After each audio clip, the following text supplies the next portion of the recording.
And I got Tom Fitton here from Judicial Watch. Such an intriguing guest yesterday when we were getting into what's going on with this email investigation, where it stands, and a lot of you responded to that with great interest, as did I. He's back with us. Tom, what do you make the latest development, these ranking minority members on the Judiciary Committee saying, show us, Mr. Comey, what you've got? What do you think? Well, he should show a little bit more leg, but not enough to ruin any criminal investigation. I think we should get some details on the volume of the emails, some details as to the timing of the find, of whether this new information came to light just now or maybe several weeks ago. Why wasn't Abedin's material picked up initially by the FBI? I know that we've gotten thousands of Abedin emails, and they show communications between Mrs. Clinton and Huma Abedin. She testified in our case. She had several email accounts. Why didn't the FBI begin looking much earlier? You know, we had someone testify, another Clinton IT official, he's retired at the State Department, who evidently knew about her system. He took the fifth on Monday. And that was curious in light of the fact supposedly there was nothing going on. You know, there are a lot of questions out there, but, you know, let's be clear here. Mrs. Clinton, again, is under criminal investigation.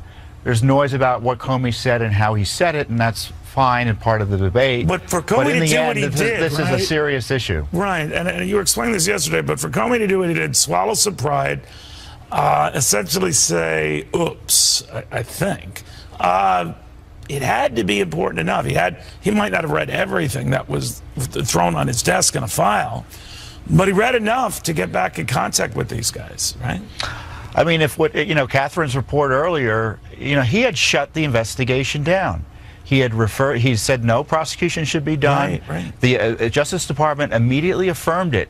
And so for him to announce this like this, obviously it was serious enough for him to flout the Attorney General, according to another report. The Attorney General told him not to do this or suggested he not do this. The Justice Department wanted to cover this up. Comey didn't think he could. I don't know what's going to happen in the end with this investigation, but let's not pretend that it was a sort of a political ploy by the FBI in the sense that there was something insubstantial. But all the evidence is that it was substantial. He didn't run it by Justice, didn't run it by the White House, didn't run it by Mrs. Clinton or any of her operatives. What do you make of that? Well, I don't know if he didn't run it by Justice in the sense that the reporting suggests that the Justice Department told him not to do this and said that he shouldn't, quote, interfere with the election. You know, it seems to me he had an obligation to disclose it. And why was it the Justice Department was interested in keeping away from the American people and Congress information well, basically the reopening of a criminal investigation into Hillary Clinton? You know, admittedly, there's not much precedent for that, but there's not much precedent for criminal investigations of presidential candidates on the eve of an election. That's true. Tom Fitton, Judicial Watch president. Thank you very much. Great seeing you again.